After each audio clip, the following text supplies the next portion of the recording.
Youth corper shows the deplorable state the accommodation himself and his colleague were given at their place of primary assignment. Wàhálà dé ẹ̀wọ̀ later fún mi. Accommodation ṣé apartheid ilé àbá apartment. Wàhálà àkìtọ̀ lélẹ̀.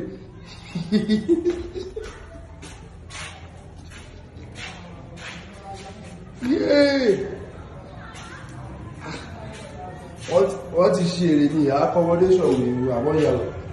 Wọ́n reject me once and for all. Ó bọ́ sí.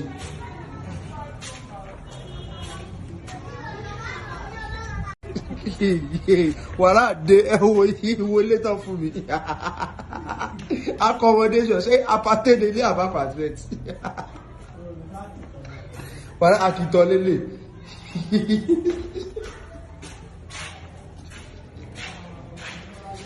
Yeah.